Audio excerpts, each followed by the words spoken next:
السلام علیکم ورحمۃ اللہ تعالیٰ وبرکاتہ۔ حضرات، ابھی تک ہم نے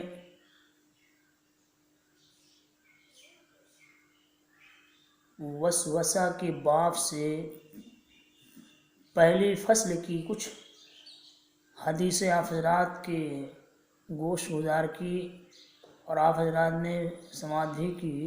اب انشاءاللہ آج میں آپ حضرات کے سامنے وسوسہ کے بیان سے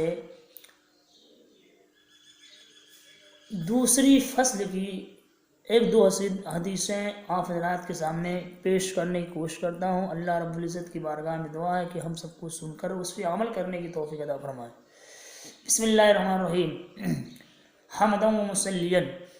الفصل الثانی، دوسری فصل۔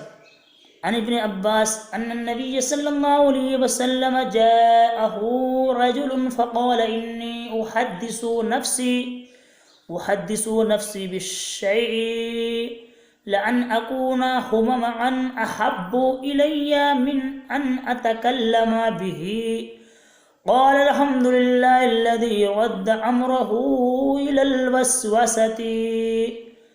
رواہ ابو داؤد۔ یہ حدیث ابو داؤد شریف کے حوالے سے ہے۔ حضرت عبداللہ ابن عباس رضی اللہ تعالیٰ عنہ سے روایت ہے کہ حضور نبی کریم صلی اللہ تعالیٰ علیہ وسلم کی خدمت میں ایک شخص آیا اور بولا کہ میں اپنے دل میں ایسے خیالات محسوس کرتا ہوں کہ وہ بولنے سے جل کر کوئلہ ہو جانا زیادہ پسند ہے۔ وہ کہنے لگا، یا رسول اللہ، ہمارے دل میں ایسے خیالات آئے ہیں کہ اس کو آپ کے سامنے بولنے سے زیادہ بہتر یہ کہ میں جل کر کوئلہ یعنی خاک ہو جاؤں۔ فرمایا، اللہ کے حبیب صلی اللہ تعالی وسلم نے فرمایا، خدا کا شکر ہے جس نے ان خیالات کو وسوسہ بنا دیا۔ ابو داؤد شریف، بحوالہ ابو داؤد شریف، یعنی عقائد اسلامیہ، ذات و صفات الہیہ محمد مصطفی صلی اللہ تعالیٰ علیہ وسلم کے متعلق ایسے برے خیالات آتے ہیں کہ مجھے ان کا قبول کرنا اتنا برا معلوم ہوتا ہے کہ جل کر کوئلہ ہو جانا منظور ہے، مگر ان کا بولنا یا رسول اللہ منظور نہیں ہے۔ سبحان اللہ، یہ ہے وہ خوف الہی جو حضور کی صحبت کی برکت سے صحابہ کو نصیب ہوا۔ یہ خوف ایمانی کی دلیل، یعنی رب نے ایسے خیالات کو وسوسہ میں داخل فرما دیا جن پر کوئی پکڑ نہ رکھی۔ وہ کریم بندے کی مجبوری و معذوری جانتا ہے۔ وعن ابن مسعود قال قال رسول اللہ صلی اللہ تعالی علیہ وسلم، ان للشیطان لمۃ بابن آدم وللملک لمۃ فاما لمۃ الشیطان فإعاذ بالشر وتکذیب بالحق، واما لمۃ الملک فإعاذ بالخیر وتصدیق بالحق، فمن وجد ذلك فلیعلم انہ من اللہ فلیحمد اللہ، ومن وجد الاخری فلیتعوذ باللہ من الشیطان الرجیم۔ ثم قرأ الشیطان یعدکم الفقر ویأمرکم بالفحشاء۔ رواہ الترمذی وقال هذا حدیث غریب۔ ترمذی شریف کے حوالے سے یہ حدیث پاک ہے، اور یہ حدیث کہا گیا ہے، فرمایا گیا کہ یہ حدیث غریب ہے۔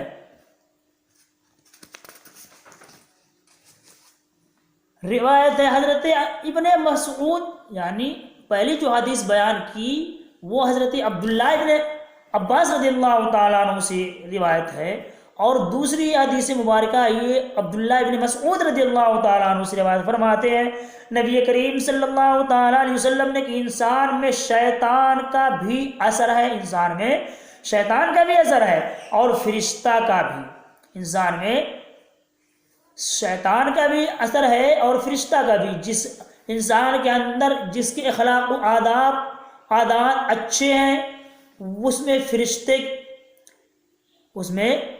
کا اثر ہے، اور جس کے عادات و اخلاق برے ہیں اس میں شیطان کا اثر ہے.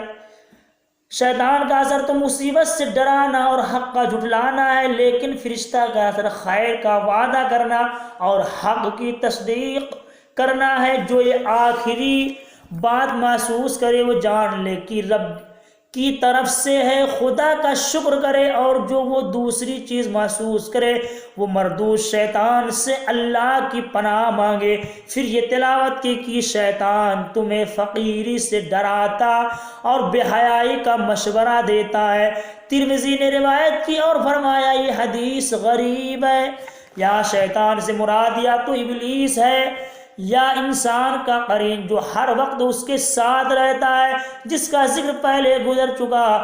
دوسرا احتمال زیادہ قوی ہے، اس کا اثر قریباً سارے انسانوں پر ہوتا ہے، کسی پر کم کسی پر زیادہ، اس طرح کی وہ خبیث برائیوں کو خوبیاں اور نیکیوں کو مصیبت بنا کر دکھاتا ہے. اتنا بڑا مکار اور فریبی ہے شیطان.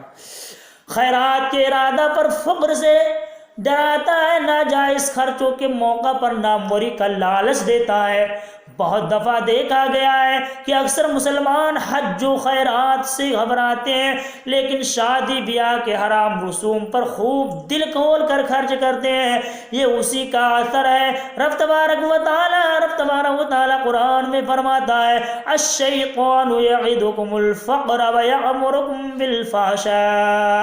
شیطان تمہیں اندیشہ دلاتا ہے محتاجی کا اور حکم دیتا ہے بے حیائی کا. کنز ایمان اس کا یہی مطلب ہے. اس طرح کہ اگر صدقہ اور خیرات سے نفس گھبرائے اور شیطان فقر سے ڈرائے تو یہ فرشتہ دل میں آواز دیتا ہے کہ مت ڈر، صدقہ سے مال بڑھتا ہے گھٹتا نہیں. اور فرمایا یہ آیت سامنے آتی ہے یمحق اللہ الربا ویربی الصدقات. اللہ ہلاک کرتا ہے سود کو اور بڑھاتا ہے خیرات و صدقات کو. کنز ایمان یہ اس فرشتہ ہی کا کام ہے. جو شخص جس آواز پر کان دھرتا رہے گا وہی آواز کبھی ہوتی رہے گی، اور دوسری آواز مدھم. بعض اولیاء سے شیطان مایوس ہو کر انہیں بہکانا ہی چھوڑ دیتا ہے، کیونکہ نیک ارادہ اور اچھے خیالات بھی اللہ کی نعمت ہے. شکر سے نعمت بڑھتی، نیز نیک ارادہ کو جلد پورا کرے کہ یہ پتہ نہیں پھر موقع ملے یا نہ ملے، کیونکہ عوض اور لا حول سے شیطان بھاگتا ہے. صوفیاء کرام فرماتے ہیں کہ جو کوئی صبح شام 21 بار لا حول شریف پانی پر دم کر کے پی لیا کرے تو انشاءاللہ وسوسے شیطانی سے بہت حد تک امن میں رہے گا. وعن نبی ہریرہ عن رسول اللہ صلی اللہ علیہ وسلم قال لا يزال الناس يتساءلون حتى يقال هذا خلق الله الخلق فمن خلق الله فإذا قالوا ذلك فقولوا الله أحد الله الصمد لم يلد ولم يولد ولم يكن له كفوا أحد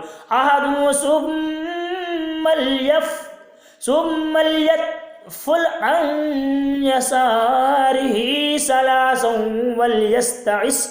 وليستعذ بالله من الشيطان الرجيم. رواه أبو داود. وسنذكر حديث عمر بن الأحوص في باب خطبة يوم النهر إن شاء الله تعالى. حضرت ابو ہریرہ رضی اللہ تعالیٰ عنہ سے روایت ہے، وہ نبی صلی اللہ تعالیٰ علیہ وسلم میرے آقا صلی اللہ تعالیٰ علیہ وسلم سے روایت کرتے ہیں. حضرت ابو ہریرہ میرے آقا صلی اللہ تعالیٰ علیہ وسلم سے یہ حدیث روایت کرتے ہیں. فرمایا لوگ پوچھ گچھ کرتے رہیں گے حتیٰ کہ یہ کہا جائے گا کہ مخلوق کو خدا نے پیدا کیا تو خدا کو کس نے پیدا کیا؟ جب یہ کہیں تو ہم تم کہہ دینا، جب یہ کہیں تو تم کہہ دینا اللہ ایک ہے، بے نیاز ہے، نہ اس نے جانا اور نہ جانا گیا اور نہ کوئی اس کے برابر کا۔ پھر اپنے بائیں طرف 3 بار دھتکار دے اور مردود شیطان سے اللہ کی پناہ مانگے۔ یہ ابو داؤد نے روایت کی۔ ہم عمر ابن احبس کی حدیث انشاءاللہ تعالی عید کے خطبہ کے باب میں ذکر کریں گے۔ یعنی ہر موجود کا کوئی معجد چاہیے، اللہ بھی موجود ہے لہذا اس کا معجد بھی ہونا چاہیے۔ یہ شیطانی وسوسہ ہے۔ خیال رہے کہ شیطان عالموں کے دل میں عالمانہ وسوسے اور صوفیوں کے دل میں عاشقانہ وسوسے، عوام کے دل میں عامیانہ وسوسے ڈالتا ہے۔ جیسا شکار ویسا جال۔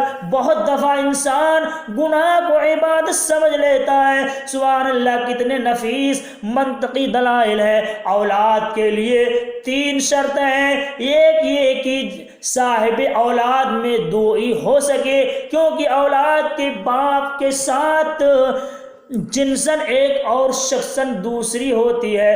رب تعالی جنسیت اور شخصیت وغیرہ سے پاک ہے۔ عہد میں ادھر اشارہ ہے کہ دوسرے صاحب اولاد کا حاجت مند ہوتا ہے، اپنی وراثت یا زور بازو کے لیے اولاد چاہتا ہے۔ پروردگار بے نیاز ہے، سمد ہے، یہ فرمایا گیا۔ تیسرے یہ کہ ہر ممکن موجود معجد کا حاجت مند ہے۔ پروردگار عالم واجب ہے، نیز بیٹا باپ کی مثل ہونا چاہیے، رب کی مثل کوئی نہیں۔ لم یلد میں اس طرف اشارہ ہے، یہ تھوک شیطان کے منہ پر پڑے گا جس سے وہ ذلیل ہو کر بھاگے گا، کیونکہ شیطان اکثر بائیں طرف سے آتا ہے۔ اس سے معلوم ہوا کہ کبھی تھوک سے بھی شیطان بھاگتا ہے۔ بعض صوفیاء دم کر کے دھتکار بھی دیتے، ان کی دلیل یہ حدیث ہے۔ میرے پیارے، تو شیطان کے مکر و فریب سے بچے۔ وہ جیسا انسان ہوتا ہے، جیسی شخصیت ہوتی ہے، علماء کے دل میں عالمانہ وسوسے، صوفیہ کے دل میں عاشقی وسوسے، اور عام لوگوں کے دلوں میں عامیانہ وسوسے ڈالتا رہتا ہے۔ میرے پیارے دینی بھائیوں، یہ حدیثوں کو غور سے سنیں، دھیان سے سنیں اور شیطان کی مکر و فریب سے بچے۔ اللہ ہم سب کو شیطان کے مکر و فریب سے بچنے کی توفیق رفیق عطا فرمائے۔ السلام علیکم ورحمۃ اللہ تعالی وبرکاتہ۔